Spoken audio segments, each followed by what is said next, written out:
جنوبی وزیرستان سے ہمارے بیورو چیف سعید الرحمان کی رپورٹ کے مطابق جنوبی وزیرستان گورنمنٹ ہائی اسکول اور سیروکی میں سالانہ یوم والدین پروگرام کا انعقاد کیا گیا، جس کے مہمان خصوصی گورنمنٹ ہائی سیکنڈری اسکول کے پرنسپل نعمت اللہ تھے۔ پروگرام میں والدین اور علاقے کے اہلیان نے بڑی تعداد میں شرکت کی۔ اسکول کے بچوں نے تقاریر بھی پیش کی۔ اس موقع پر گورنمنٹ ہائی اسکول اور سیروکی کے پرنسپل آصف خان نے تعلیم کی اہمیت کو اجاگر کیا اور والدین کے کردار پر روشنی ڈالی۔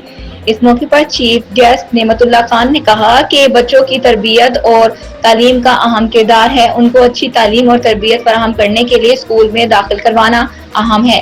اسکول میں وہ نہ صرف علم حاصل کرتے ہیں بلکہ اخلاقی اور اجتماعی بناوٹ بھی حاصل کرتے ہیں۔ اس سے وہ دنیا میں بہتر انسان بنتے ہیں جو سماج میں مثبت تبدیلی لاتے ہیں۔ اسی لیے اپنے بچوں کو اسکول میں داخل کروانا ان کی مستقبل کے لیے بہترین انتخاب ہوتا ہے۔